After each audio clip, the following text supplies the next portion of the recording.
1925. The design of that building is actually the result of an open contest held by the Chicago Tribune newspaper in 1922.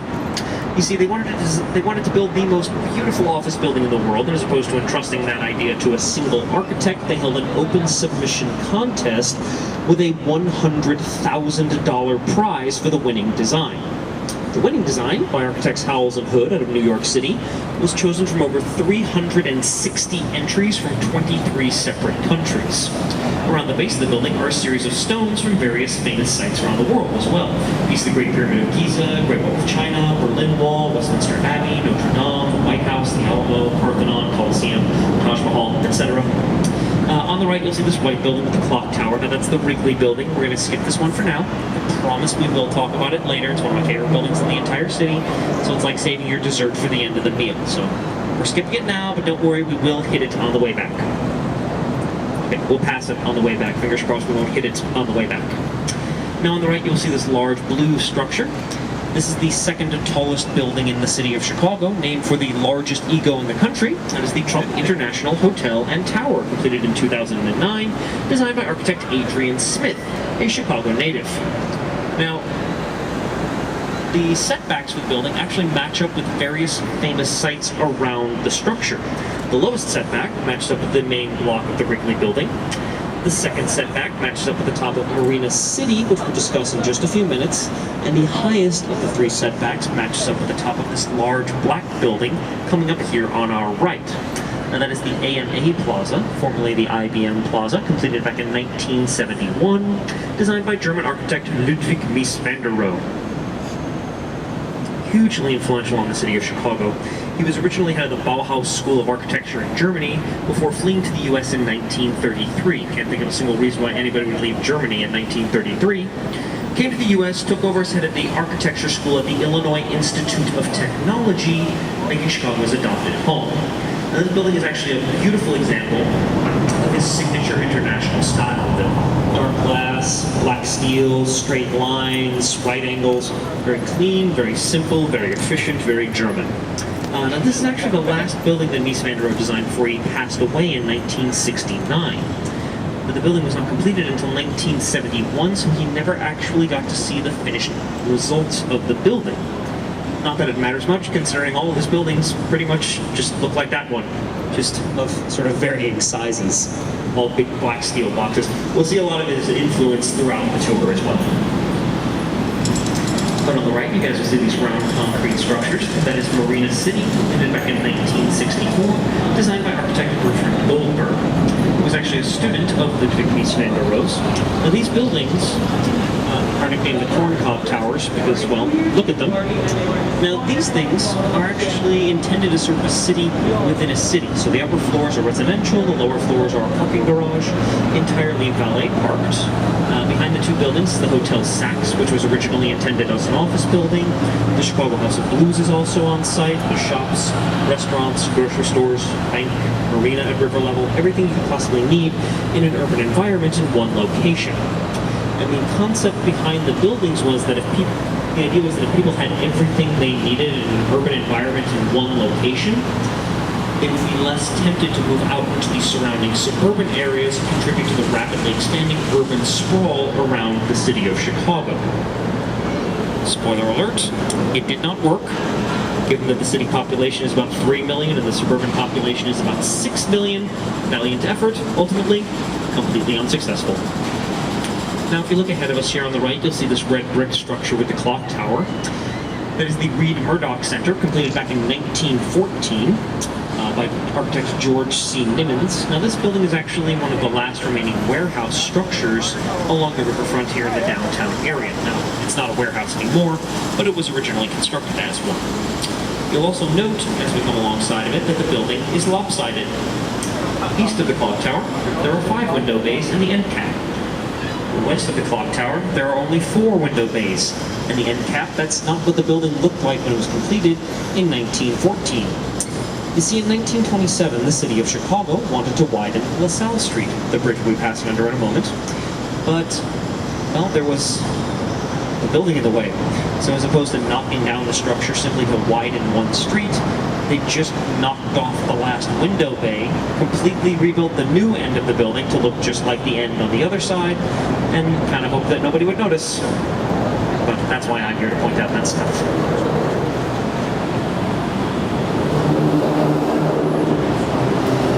You'll see this building with the red brick facade closest towards the river with the gray rear portion. That is the Helen Curtis building, completed back in 1914. This one by Booth Hansen and Associates. It's also one of the last remaining warehouses in the downtown area. Now again, not a warehouse anymore. It was originally the Chase Sanborn Coffee Warehouse. It is now mainly occupied by the Chicago School of Professional Psychology, as well as Dirt up on the top floor there, which no is not a trendy nightclub or a gardening supply store, as the name might imply. It stands for Do It Right This Time. They are an environmental solutions group specializing in environmentally sustainable building interiors, including the interior of their own building. On the right, you'll see the Merchandise Mart, completed back in 1930 by Alfred Shaw of Graham, Anderson, Probst & White. At the time of its completion, this building was one of the largest structures in the world in terms of square footage, and remains the largest commercial building in the world with over 4 million square feet of floor space. It takes up 2 city blocks, and up until recently had its own postal zip code just for the building. Now, the building was originally commissioned by Marshall Field of Marshall Field and Company, the department store magnate here in Chicago, and it was supposed to be additional floor space, retail, storage, etc. for the department store. The problem is, the building was completed in 1930, which was smack dab in the Great Depression, so the building almost immediately started hemorrhaging money, more and more every year, until finally, he was forced to sell the building in 1945, at a cost of about $12.5 million, which was about half what the building was worth at the time. And we sold the building to Joseph P. Kennedy, father of John F. Kennedy, Ted Kennedy, Robert Kennedy, the Kennedys. So it was owned by them from 1945 until 1998, when they sold it to the Verando Realty Trust Company for $360 million. Rather significant turnaround, even adjusted for inflation. Now, they did not just sell the Merchandise Mart, they sold some of these smaller surrounding properties, most notably this large tan structure here on the right. That is the Apparel Center, completed back in 1976. It's sort of the companion building to the Merchandise Mart. They are in fact connected by a walkway over Franklin Street. The building is now mainly occupied by, as you can probably tell, the Chicago Sun-Times, one of the city's 2 major newspapers. They moved in back in 2004 because their original building was being demolished to make room for the Trump International Hotel and Tower. So they used to sit almost directly across the street from their main competitors at the Chicago Tribune. Now we're currently at Wolf Point, where the Chicago River splits into its north and south inland branches, creating this Y shape. And this Y is actually one of the older symbols of the city of Chicago, because this is actually where Chicago started, as a town and as a city. Now, the early settlers were closer towards the lakefront, but this natural inland trade point is really where the first inklings of a community started to come together in the mid to late 1800s. And we'll go more extensively into that once we're coming back from the South Branch. But suffice to say that this is sort of the cradle of the city of Chicago. Now, if you're looking ahead of us here on the right-hand side, you'll see this large, black, upright bridge. And that thing is somewhat of a strange story. You see, it's an old railroad bridge, and it is technically a historic landmark. But it is completely useless. Not because it doesn't work, as far as we know, it still works. We check it every 5 to 10 years to make sure the machinery in there still operates properly, and last we checked, it still works. But it's left upright at all times. Because one, it sits fairly low to the water. Most vessels would not be able to safely pass underneath it, including this vessel. And there's no actual reason to ever put it down. Because, as I said, it's an old railroad bridge. The railroads don't pass through here anymore. There's not even any tracks on either side of it. There's not even a clear path on either side of it if we wanted to relay the tracks. But it is a historic landmark, so it can't be torn down, despite the fact that it has outlasted the railroads that traveled along it, so it just sits there collecting rust. Ta-da! Don't worry, that's the worst magic trick I have on the whole tour. It's also the only one, so unfortunately, it's the best as well. On the left, you'll see these buildings here, the triangular-shaped ones. These are the river cottages, completed in 1988, designed by architect Harry Weiss. And these buildings are very heavily influenced by sort of a nautical theme, with triangular windows at angles looking like ship sails, circular staircases, spiral staircases, circular windows looking like portholes, even a dock at riverfront. The whole thing is sort of influenced by a nautical design. Now, to a small extent, the cottages themselves, but more importantly, Harry Weiss, the architect himself, had a big impact on the Chicago River. Because for a large portion of the city's history, the river was, let's say, not the most pleasant body of water in the world. For a good portion of the city's history, particularly during the late 1800s, early 1900s, the city was dumping a large portion of its trash in the river, which included hog parts from the slaughterhouses, industrial runoff from the factories, and sewage from the rest of the city. All went right in the river. Now, things were better by the mid-part of the 20th century, but not by a lot. The river was still more of an industrial drainage ditch than a river. And the city had a fairly negative opinion towards it. And sort of the opinion of the river can be exemplified in the architecture of this building here on the right. That's the East Bank Club, completed back in 1980. And as you can see, it's a big, long, flat building, butted right up against the water. There's almost no windows in it. It almost turns its back on the Chicago River and does its best to block off the river from the rest of the city. That was kind of the way the city saw the river. It wasn't something we improved upon, it was something we blocked off and forgotten about. Now, this started to change in the mid to late 1980s. Harry Weiss had a big hand in this. The idea was that if you had people actually living along the river, people would care more about the river's overall well-being and would see it as part of their daily lives as opposed to something to be blocked off, bricked up, and forgotten about. Now, it did eventually take hold. It took a number of years, but we can sort of skip ahead in the story to see the eventual results directly ahead of us with Kinsey Park. It's a residential neighborhood, sits right along the river. Quick side note, you can see a nice view of the city skyline from the north here. It sits right along the river. There's a nice little park and walkway along the river. All of the windows face towards the river, helping to incorporate it in the overall view in daily life. And it worked. The idea of having people living along the river started to transform the way that people saw the river, and eventually the river was subject to a massive environmental cleanup during the late 1980s and early 1990s. And it is a completely different body of water than it was even 5 to 10 years ago. The worst you're going to find floating in the Chicago River now is leaves or a Gatorade bottle or some sticks. There are actually small pontoon boats that go up and down the river that are part of the Metropolitan Water Reclamation District that actually essentially have what amount to high-tech pool skimmers, scooping out any additional debris that may have fallen in the river. People kayak in the Chicago River now. Not only would that have been unheard of even 10 years ago, it probably would have been the fastest way to gain a flipper. Now, it's a nice pleasant day out on the river. Quick addendum side note about Kinsey Park. The condos over there run from about $1.8 to $2 million a piece. A parking space is like 32 grand over there. So it's not just that we had people living along the river, it's that we had people with enough money and clout to make a difference in the overall quality of the river. But it worked out well for the entire city, so all in all, a good thing. Now, if you look ahead of us here on the right, you'll see this white building just protruding above the trees on the right-hand side of the river. Sort of cream-colored exterior with star ribbons. It'll disappear here for a second, but it'll pop back up as we climb the tree. That's the Fulton House, completed back in 1908, designed by architect Frank Abbott.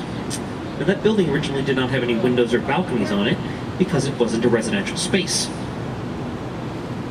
It was a cold storage warehouse. And in fact, one of the last remaining warehouses along the riverfront here in the downtown area. I promise this is the last warehouse I'm talking about today. I know it's the third one, but they're sort of the last remnants of a bygone era. Now, the building was eventually converted into residential space in 1981 by Harry Weiss, same guy who did the river cottages, which is right next door to the Fulton House, and again, part of that whole living along the river movement.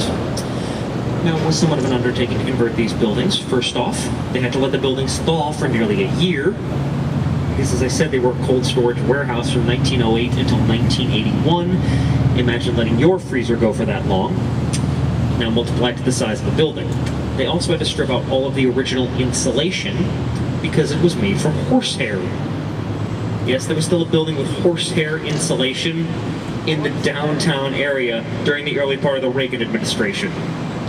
Yes, if you look here on... now we're coming back up to Wolf Point once again. Now, Wolf Point was one of the most rapidly changing areas in the city. There are not one, not two, but 5 new high-rise skyscrapers going up just around Wolf Point. Now, the largest project is the one here on the left. That one will consist of 3 of the 5 skyscrapers that are currently going up. The smallest of which you can see just behind that small digger there, that one's going to be the Western Tower. It will be the smallest at only 50 stories, 550 feet tall. The Eastern Tower will be 750 feet tall, and the Southern Tower will be 950 feet tall, towering over the Chicago River. Now they're all going to have that blue silvery steel coloration, very similar to the exterior of the Trump building, with a 2.5 acre park around the 3 buildings, tying them together as one property. Now, the 4th building is actually going up there on the right. You have this white wall, you can see the cranes. That property is going to be called River Point, and will consist of a 52-story tall building, so just slightly larger than the smallest of Wolf Point's buildings. It will take up more space. It will also have that sort of blue silvery coloration to it, and another 1.5 acre park around it. There's sort of a theme going on with these buildings.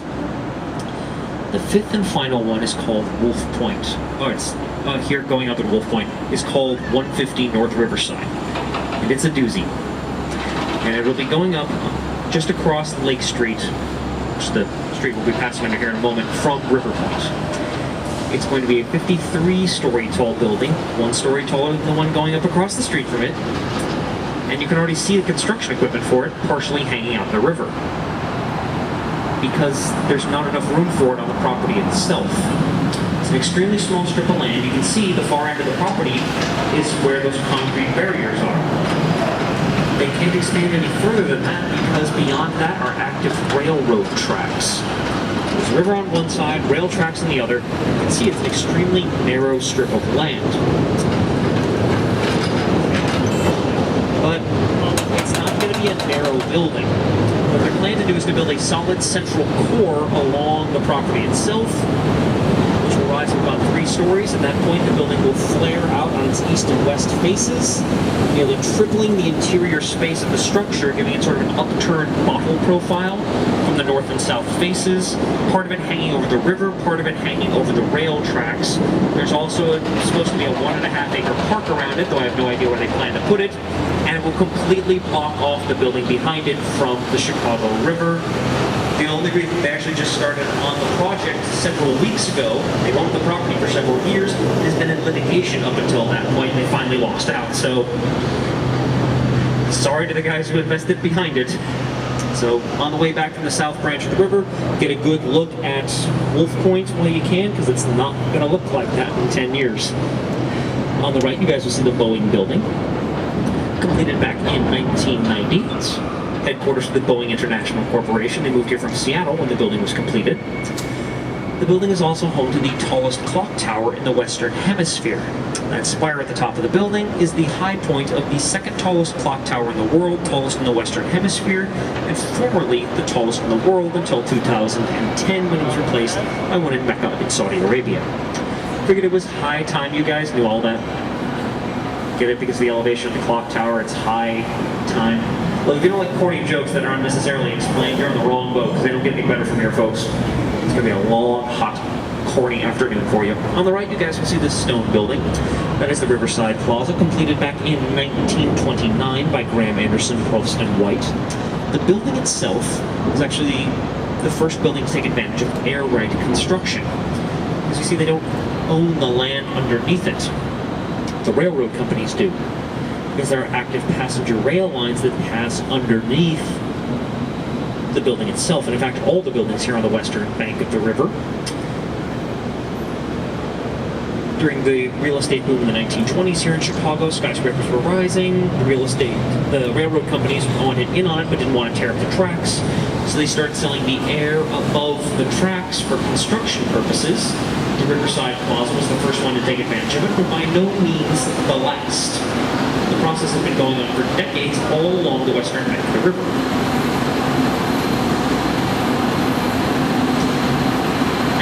prove it, if you look here on the right, that's not a railroad museum or a very poorly placed billboard.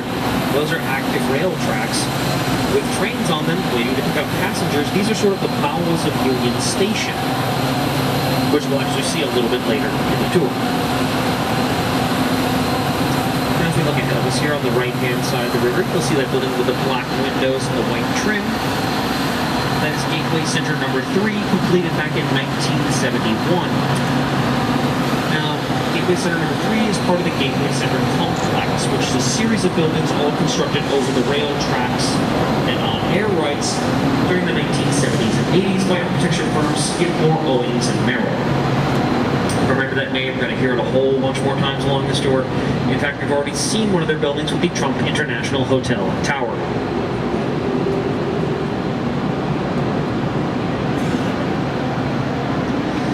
Now if we look here on the right-hand side, you'll see this short stone building, just barely protruding above the railing there. That is Union Station, completed back in 1925, designed by architect Daniel Burnham. Same Daniel Burnham, who was the chief architect for the 1893 World's Fair, wrote the 1909 Chicago Plan, which reorganized the city in the years following the fire. He also designed our main passenger rail hub station in his signature Beaux-Arts style. It's a breathtaking building outside and inside. I should know, I had my junior prom there. I look smashing in a tux, by the way, ladies. It had tails. The tux, not me, just to clarify. Now, the Gateway Center complex is here on our right. Again, this large white one, Gateway Center number 3. Now, all of the buildings here are named Gateway Center Roman numeral something, with one exception. This short black building here on the right, with the big X's on it. No, it's not Gateway Center number 10 or 20 or 30 or 40, despite the X's on the exterior. It's the Mid-America Commodities Exchange, and is the only building that is part of the Gateway Center complex that is not named Gateway Center Roman numeral something, despite the fact that it's the only one that actually has Roman numerals on the exterior of it. Keep writing Skidmore, Owings, and Merrill about it. All I keep getting are these things that say cease and desist. I don't speak legalese, though. On the right, you'll see this green reflective structure.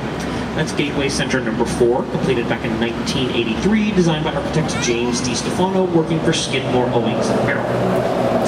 Now, this building is a nice example of the transition between the international style, which we saw with the AMA Plaza earlier along the tour, and the postmodern style. Postmodern style is more about reflecting natural surroundings, reinventing architectural styles, and reflecting nearby structures.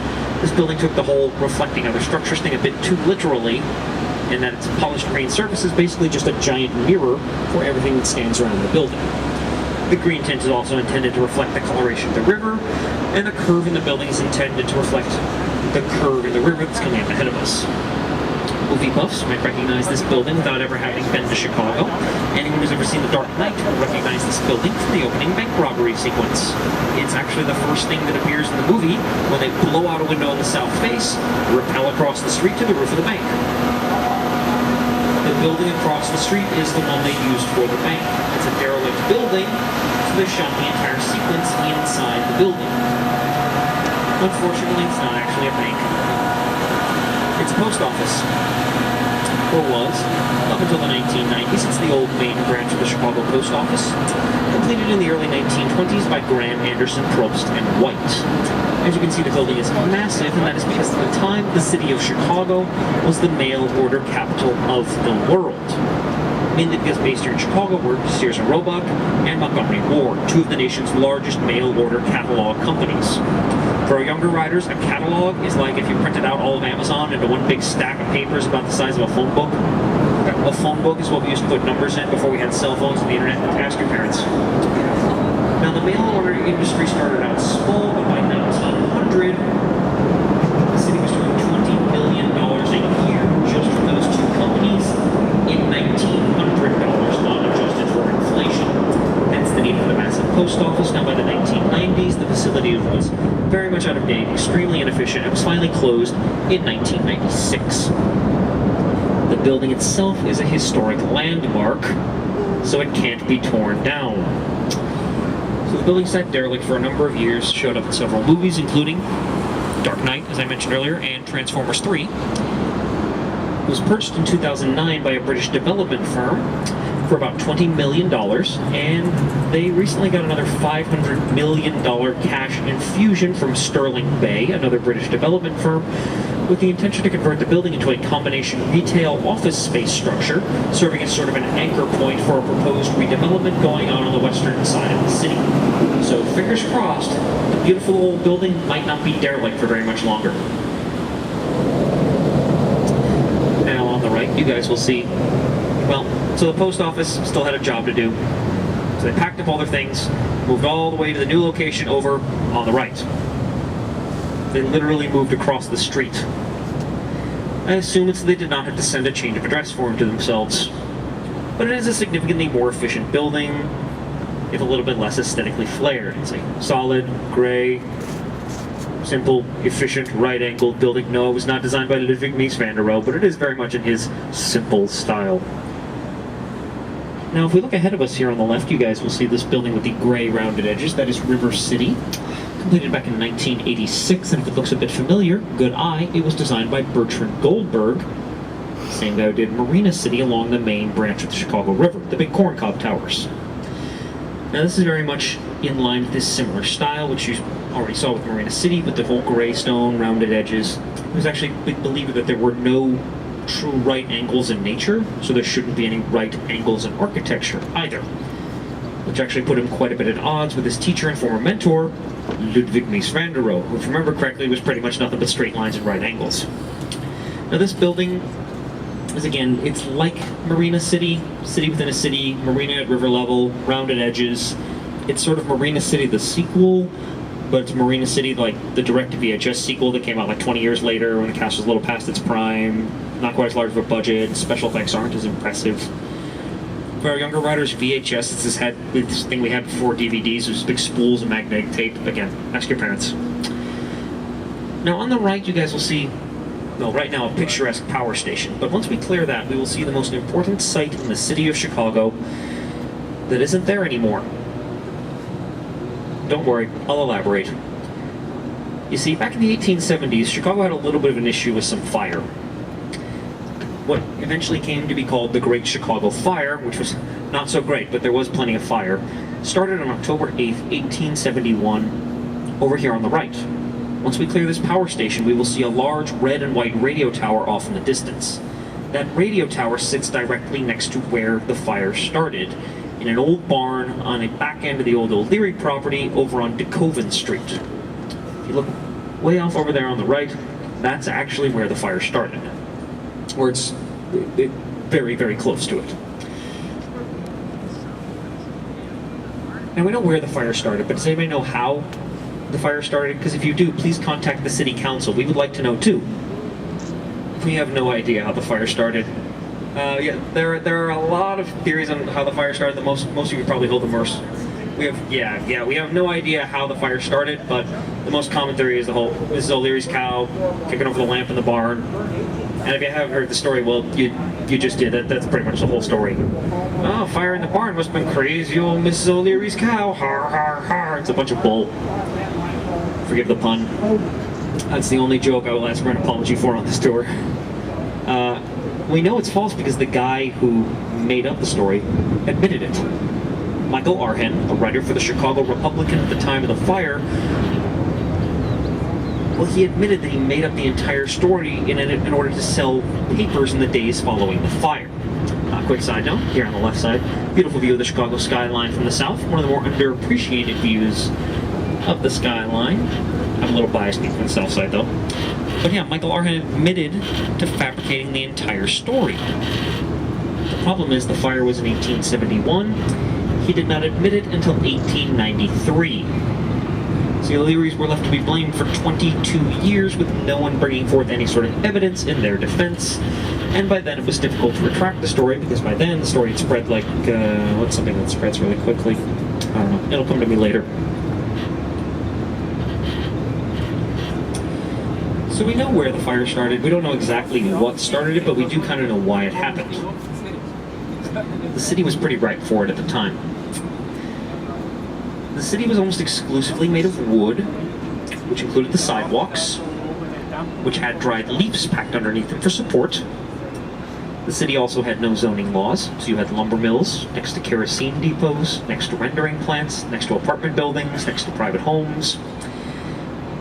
On top of all that, add to the fact that the city was also at the end of one of the longest droughts in its history, nearly 3 months with little to no rain. The whole city was a giant, tightly packed, patchworked pile of dry tinder soaked in flammable materials.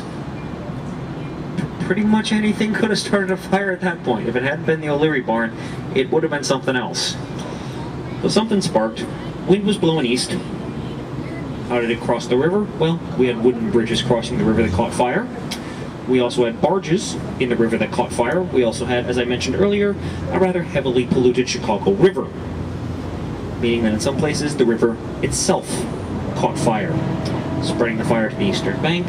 Wind started blowing north, pulled the same trick going from the south bank to the north bank, burned from October 8th to October 10th, 1871, and took about 4 square miles of the city with it.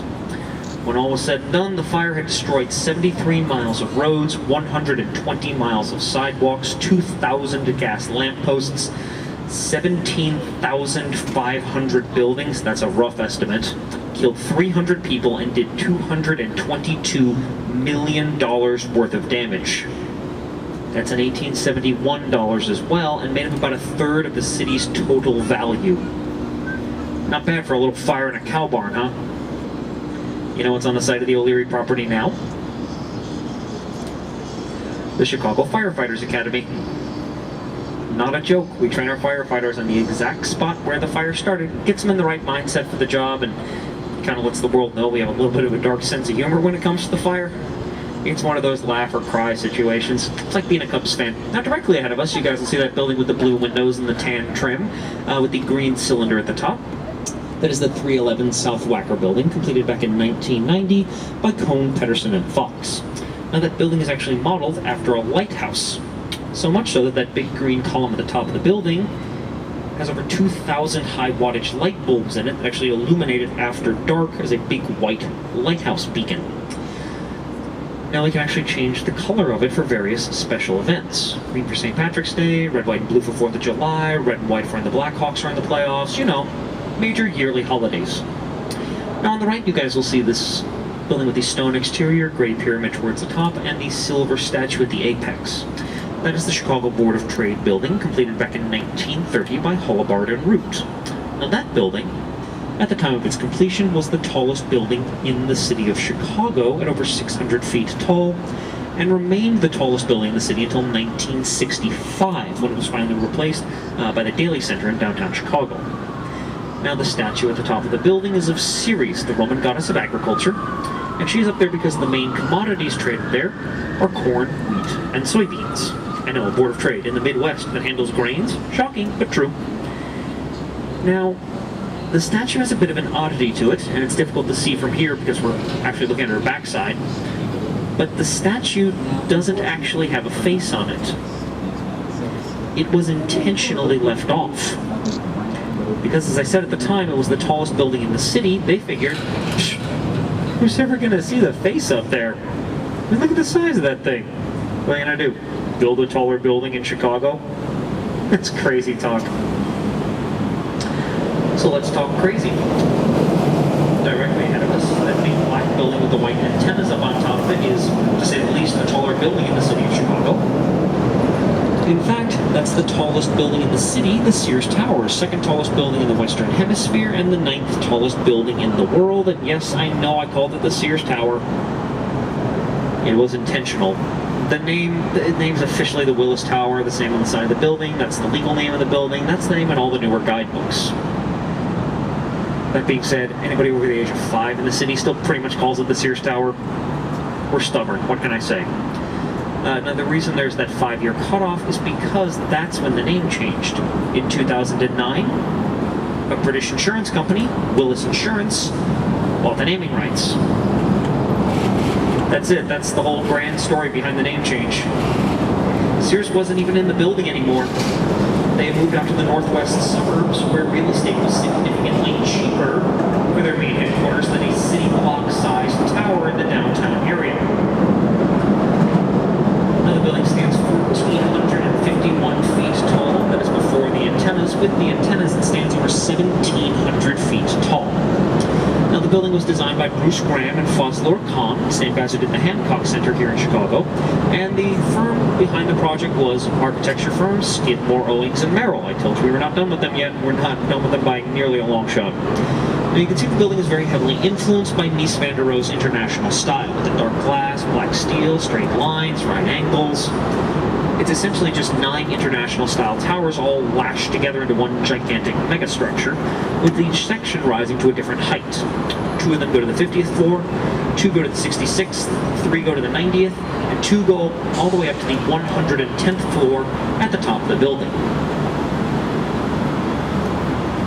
Now, the building was completed in 1974, at which time it took the title as the tallest building in the world, holding that title until 1998. It was finally surpassed by the Petronas Towers in Malaysia, and even then, we still have the highest occupied floor in the world because the only reason the Petronas Towers surpassed us is because they had these giant spires up on top of the building, which added a whole bunch of height without actually adding any additional floors. Now the thing is, the antennas at the top of the Sears building are actually taller than the spires in the Petronas building. We're just not allowed to count them. Because not only were they not part of the original design, they weren't even there when the building was originally completed in 1974. They were added several years later by a daredevil construction crew strapping a pair of 300-foot antennas to the top of a quarter-mile tall building. Not enough hazard pay in the world to get me up there, especially since the building sways up to 3 feet in every direction to compensate for wind forces up there.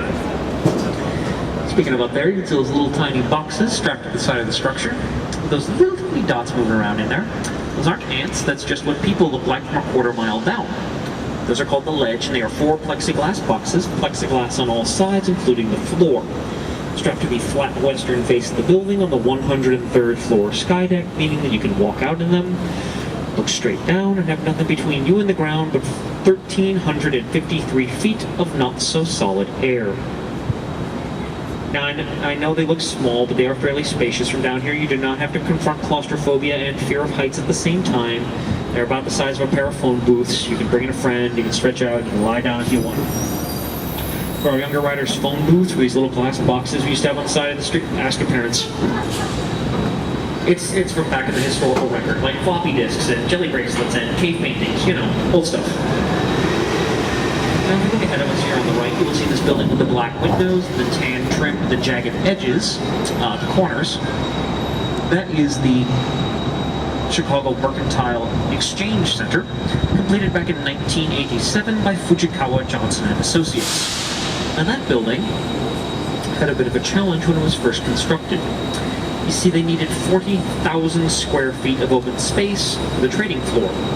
The catch is they could not use support pillars to support the roof, because it would have blocked sight lines and had an impact on trading on the floor.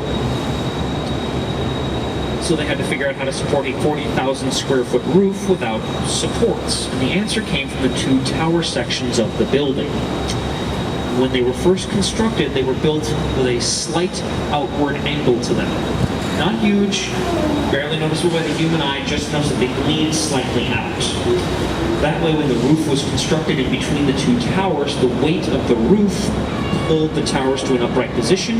The tension of the towers pulling back helped support the roof. Same principle as you and another person folding a blanket. You each take 2 corners, pull back. The tension is what keeps it upright, rigid, and from collapsing in on your blanket fort. Now, the jagged edges of the building actually allow for a bit of a mathematical impossibility. You see, normally a rectangular building would have 4 corners, and thus 4 corner offices per floor. The serrated edges of the building allow for 16 corner offices per floor. I assume it's to keep the Mercantile Exchange guys from fighting over who has the best office. Everybody gets a corner office now. Yay! A happy workplace is a conflict-free workplace after all.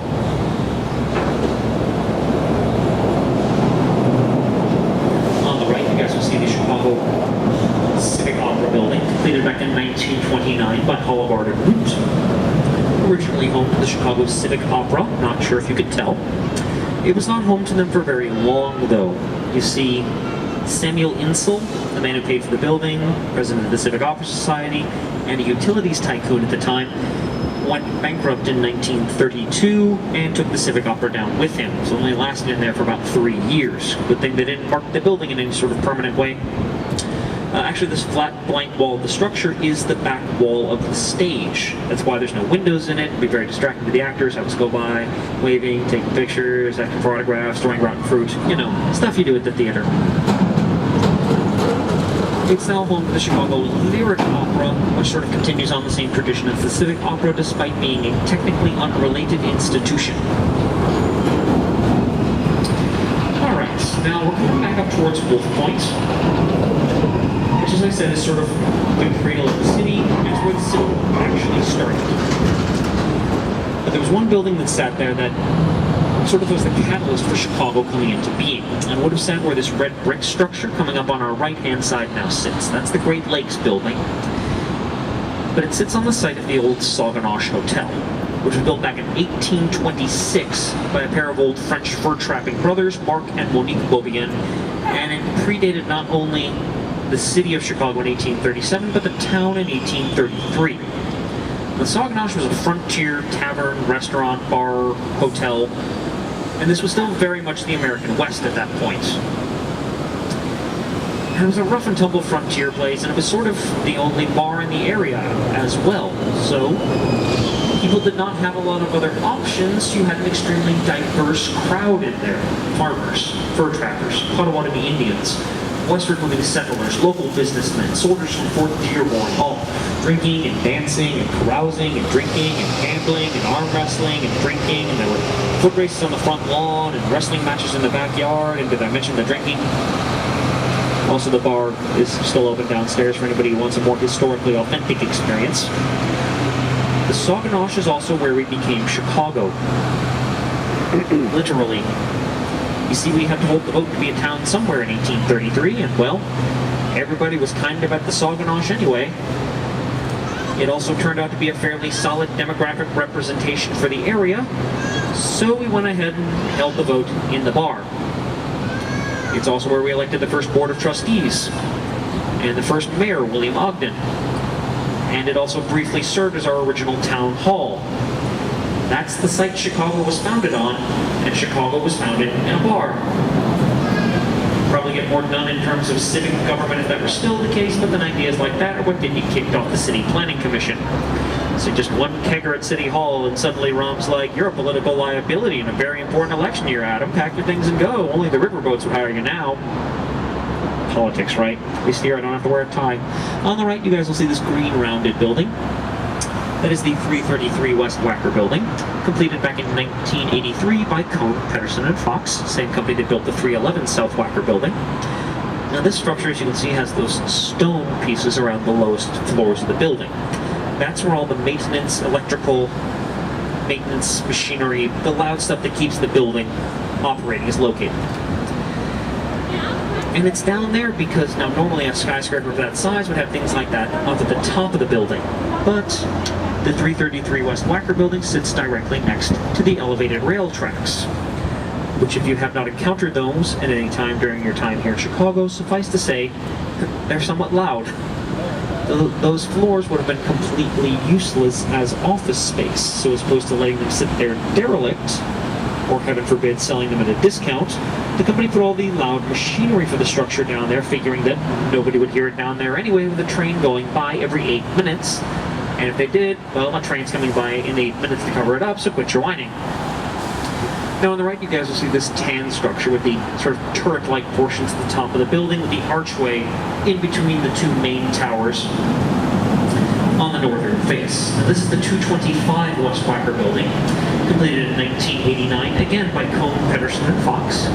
Now this building is another postmodern style structure. This one pays tribute to a specific nearby building though, as opposed to natural surroundings or an architectural style. With the rivets through the central part, the turret-like portions at the top, and the actual reflection of the building itself in the glass, it's intended as a tribute to the merchandise mart, which sits directly across the river from it. Okay, yes, they've taken quite a bit of artistic liberty with it, but you sort of get the general idea. Now on the right, you guys will see this gray building with the black glass atrium at the top of the structure. That is the 222 North LaSalle building. That structure essentially has two completion dates. The eastern part of the building was completed in 1929 by Graham Anderson Probst & White. And then it's a nice example of sort of 20s Chicago-style architecture with the intricate stonework on the exterior of the building, big solid blocky design, very heavily influenced by Daniel Burnham's Beaux-Arts style. Now the western part of the building is actually an addition constructed in the late 1980s by architecture firm Skidmore, Owings & Merrill. Folks, we're not done with them yet. Still got a few more things with those guys. They wanted to put an addition onto the building that maintained the overall aesthetics of the structure while updating the construction and design techniques of the building. And they also added on the glass atrium floors at the top of the building in an attempt to tie the structure together into one overall design. Now here on the right hand side, you guys can see they're doing quite a bit of construction along the river. They're completely rebuilding the Riverwalk, which is a pedestrian and recreational area along the riverfront, shops, cafes, restaurants, that type of stuff. They're spending the entire season working on it. We have 4 seasons here in Chicago: winter, winter, light winter, and construction. Now on the right you guys will see this silvery building with the gray trim and triangular capstone at the top of the building. That is the 77 West Wacker building, completed in 1992 by DiStefano and Bofill. James DiStefano, same guy who did Gateway Center number 4 earlier along the tour. Now this building is another postmodern style structure. This one draws more heavily from classical designs though. The whole building is essentially modeled after a giant classical pillar. And at the top of the structure,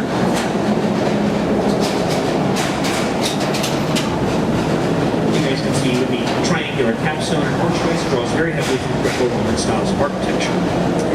On the right, you'll see this short tan building. That is 55 West Wacker, completed back in 1968 by C.F. Murphy and Associates. The building is done in probably my favorite named architectural style ever. 55 West Wacker is done in a brutalist style.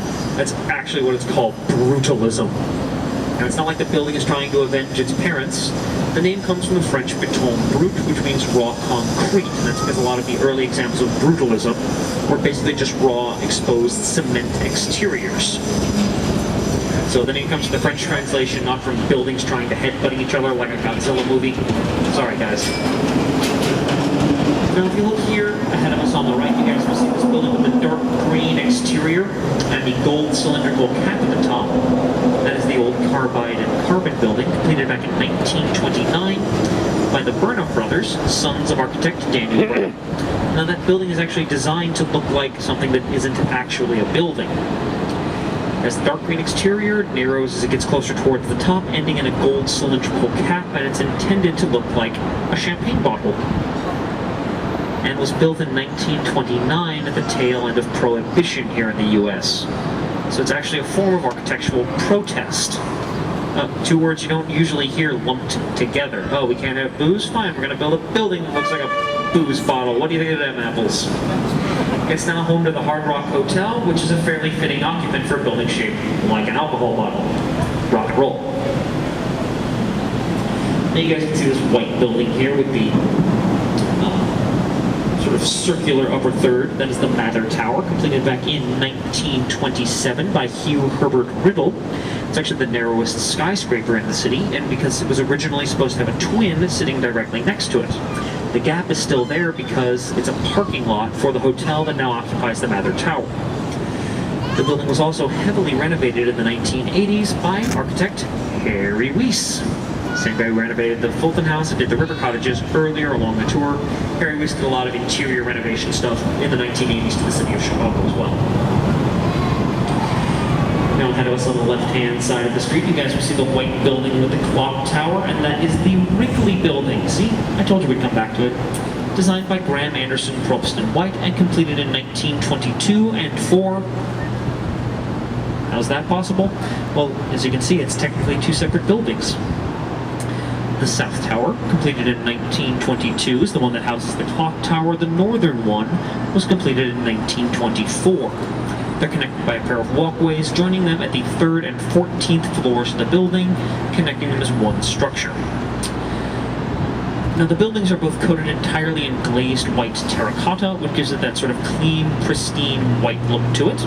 Also makes it significantly easier to clean. The design of the buildings themselves, though, is actually based off a tower, the Giraudet Tower in Seville. It's actually part of one of their main cathedrals. They sort of borrowed a lot of things from Spanish Gothic architectural styles here with the Wrigley buildings. And actually the buildings are surrounded by spotlights that illuminate the structure after dark, including some that actually hang from Lower Wacker Drive. There are large, big black boxes that actually illuminate the tower from the south face, because it's very difficult to set a spotlight on a river. Now we're passing under the Michigan Avenue Bridge. Actually, the south end of the bridge is where Fort Dearborn would have sat, Chicago's original military fort, built back in 1802 and destroyed during the War of 1812 by about 500 Potawatomi Indians who sided with the British during the War of 1812. Attacked the fort, drove the settlers out, chased them down to about 18th Street, killed about 88 people, came back the next day, and burned the fort to the ground. We've had issues with fire pretty much from day one here in Chicago. Now on the right, you guys will see that white building with the black stripes running down it. That is the Aon Center. It's the third tallest building in the city of Chicago, following the Sears and Trump buildings. It was completed in 1974, designed by architect Edward Durrell Stone. Now it will disappear for a second here. Don't worry, it will come back in just a moment.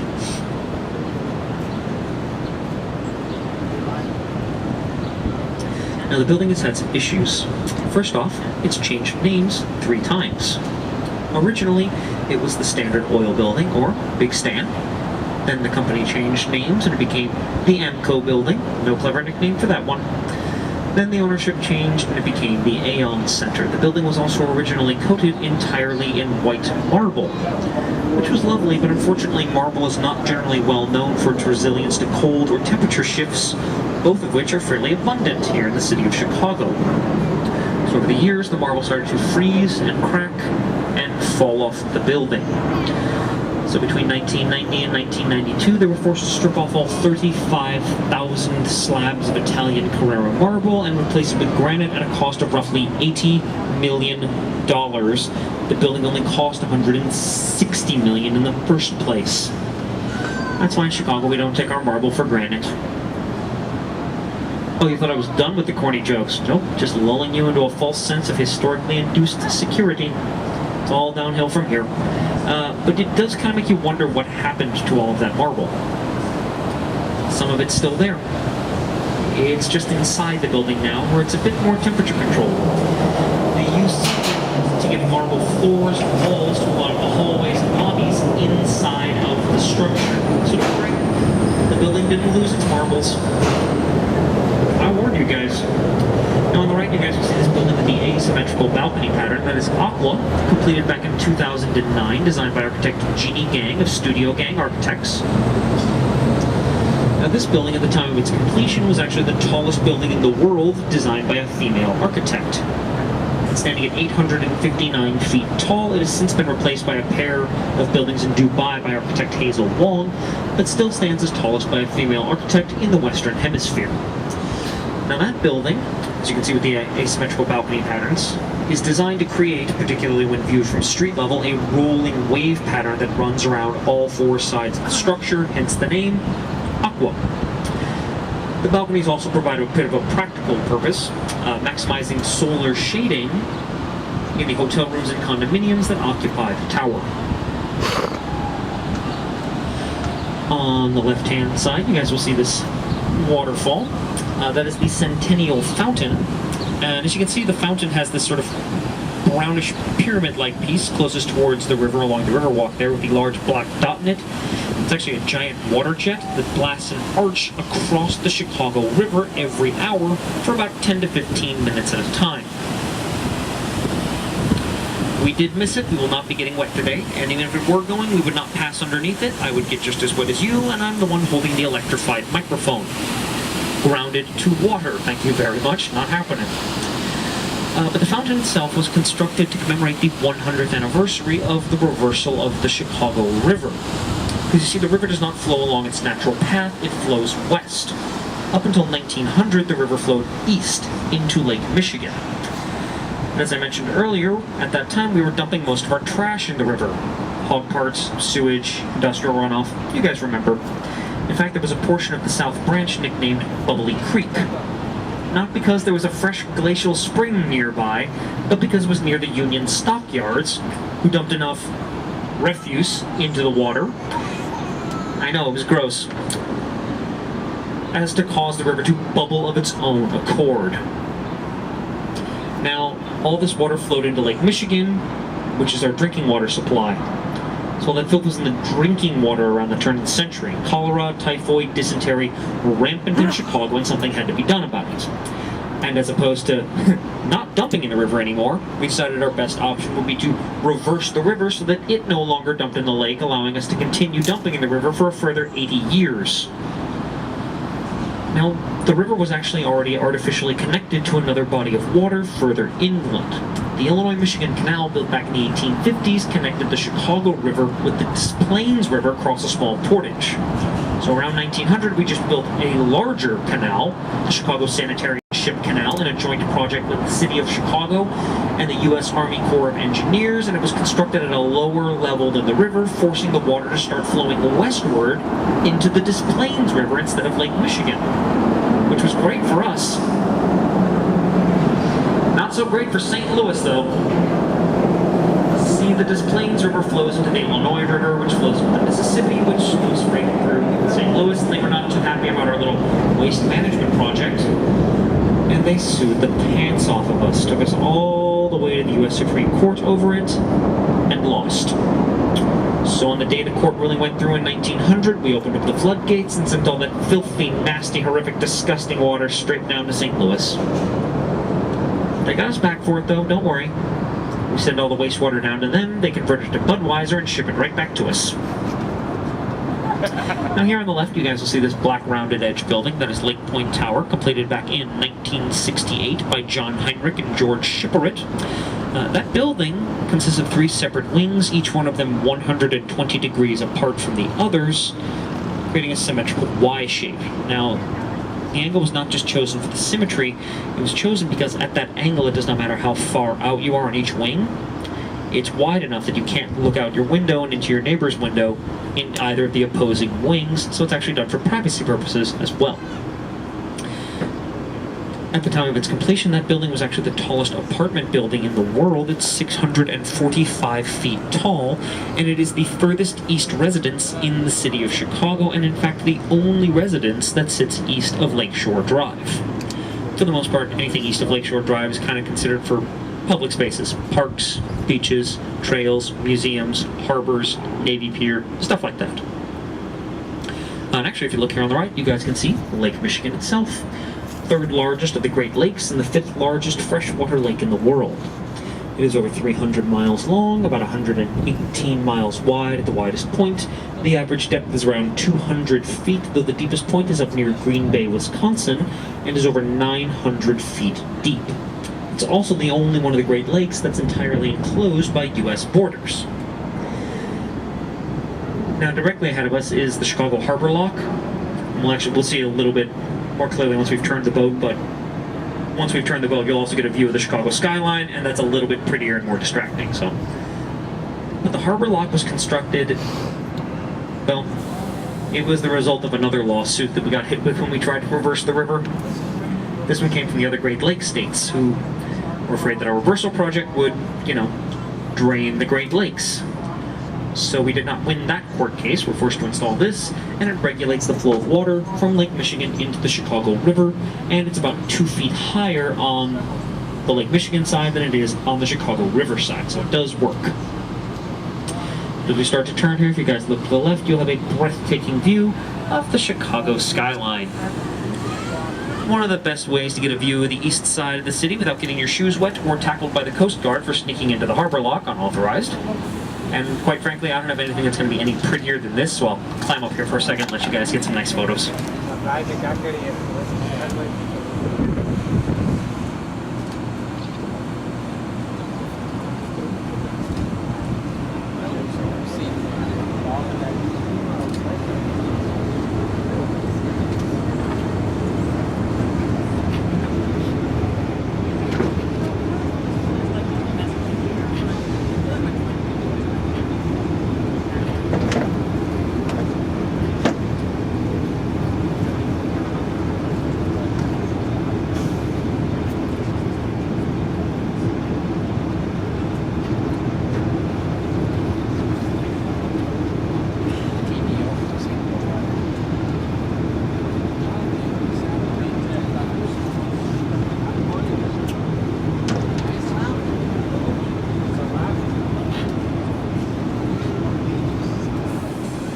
if you guys look behind us, you can actually see the lock opening up and the water pouring in. You can see that it's higher on the other side. It's actually equalizing into the Chicago River right now, so you can sort of see how the lock works back there.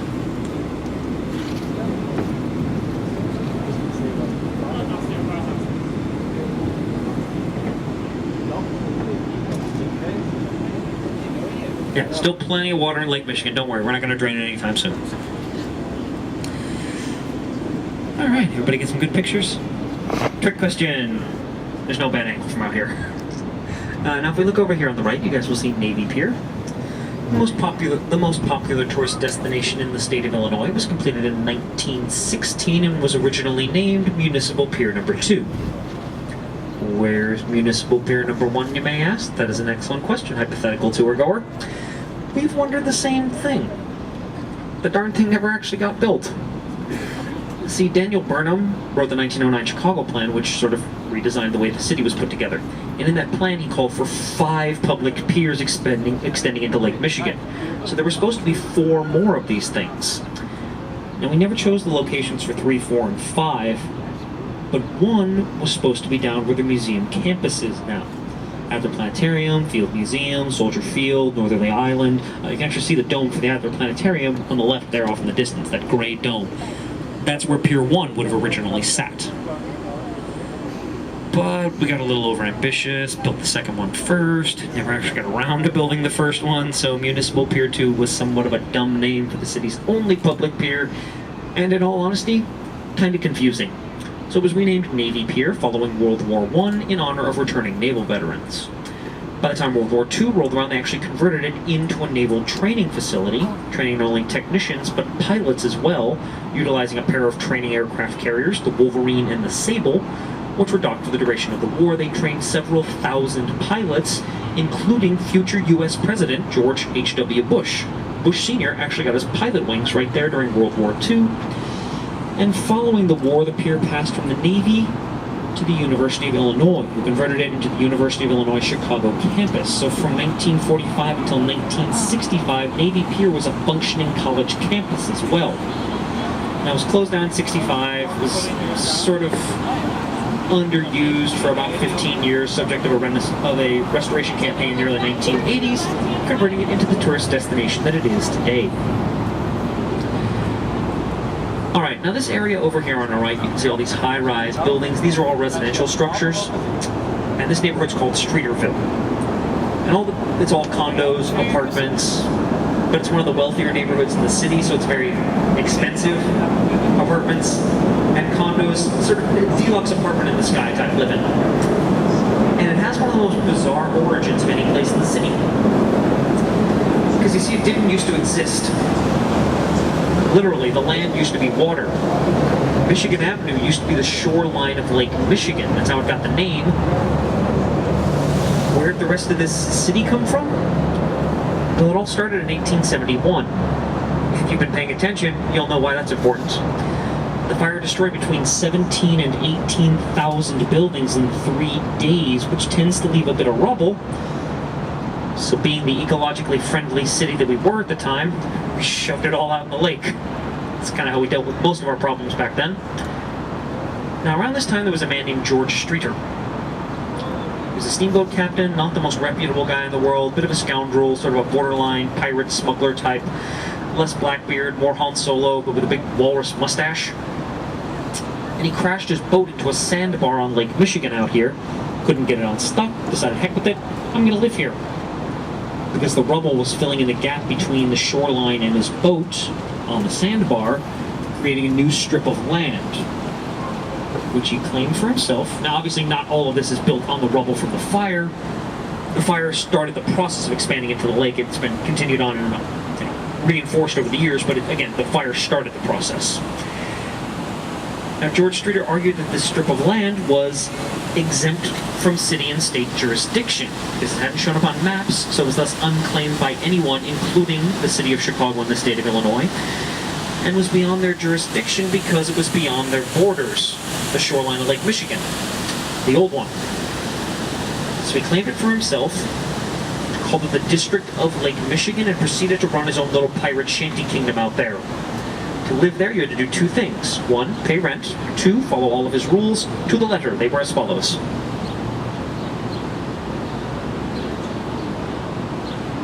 These conclude the rules for the District of Lake Michigan. If there's anybody downstairs, no, the mic did not cut out there. So you had every type of undesirable you can imagine. Thieves, murderers, gambling dens, cat houses, illegal booze distilleries. Now the city wasn't terribly happy about all this, at one point putting together an armed posse to try and drive George Streeter out, which failed because when you're running your own pirate kingdom, it turns out it's not that hard to put together your own armed militia to hold them off, so there were actual battles in Streeterville, and it took the city 20 years to get George Streeter out of there. They finally arrested him on, get this, land fraud charges, locked him up, annexed the district. It's now named Streeterville after George. There's a statue of him over on Grand Street, big bronze number, and it's one of the wealthiest neighborhoods in the city. Most of the residents there have no idea that they live on what essentially used to be Chicago's pontoon, red light, Las Vegas floating pirate district. On the right, you'll see this black and tan structure. That's the NBC Tower, completed in 1989 by Adrian Smith, same guy who designed the Trump Building, again, Chicago native. Now the upside-down L's, 2/3 of the way up the building, are intended as a tribute to the flying buttresses at the top of the Tribune Tower, which we saw at the very beginning of the tour. You'll also be able to see this large black structure with the big white antennas up on top of it, off in the distance, shrouded by fog. That's the Hancock Center, completed in 1969, designed by Bruce Graham and Fazlur Khan, same guys who did the Sears, and the project was held by architecture firm, say it with me, Skidmore, Owings & Merrill. And it's also the fourth tallest building in the city. Now you'll also see this building with the white stone eastern face and the greenish glass closest towards the river. That is the Gleacher Center, completed back in 1994, designed by architect Dirk Lohan. Now the building is the University of Chicago's business school, and Dirk Lohan was actually the grandson of Ludwig Mies van der Rohe, so he's got a little bit of a pedigree to him. Now, we're going to be pulling into dock here in just one moment, so I would like to ask everyone to please have a seat and please remain seated until the captain gives the A-OK to disembark. The crew may need to move around to help get us tied off. We don't want to get in their way. Remember, safety third. There have been some budget cuts. But as we're getting ready to pull into dock, we'll sort of end with the beginning. Now, directly ahead of us is the DuSable Bridge. It's the Michigan Avenue Bridge, renamed the DuSable for the very first Chicagoan. Jean-Baptiste Pont DuSable was the father of the city, the very first permanent non-indigenous settler. The Michigan Avenue Bridge is now named for him. He came here back in 1772 and built a fur trading post to trade with the local native tribes. And when I say here, I mean that literally the post was built at the north end of the bridge. Now he was a half-black, half-French Haitian man whose mother was a self-freed Haitian slave and whose father was, get this, a French privateer. For those of you who don't know what that means, that's basically a government-sponsored pirate. So Chicago's pirate history goes long before George Streeter, so we have a long, rich history of it. Might I add, yar. It's in our blood. Alright, but as I said, we're going to be pulling in the dock here, so again, please remain seated until the captain gives the A-OK to disembark. Thank you very much for riding with us today. It was an absolute pleasure to ride with all of you guys. Give a big round of applause to the captain and the crew for getting us out and back safe, sound, and most importantly on a boat, bone dry. But again, thank you for riding with us. Hope you guys had a wonderful time today, and thank you very much for choosing Shoreline Sightseeing. I would like to ask everyone to please have a seat, though. If I could ask everyone to please have a seat. Again, the crew may need to move around. Again, thank you for riding with us. Now, I'll actually be hanging out on dry land on the dock if anybody needs to talk to me about anything. Questions, high fives, fist bumps, chest bumps, dirty jokes, dirty looks, anything you need to talk to me about, phone numbers, anything. Please feel free to come up and chat. I love talking about this stuff, as evidenced by the fact that I haven't shut up for the last 75 minutes. But again, thank you for riding. If you enjoyed the tour, my name is Adam. If not, my name's Carlton. Make sure to complain. Have a nice night, everyone.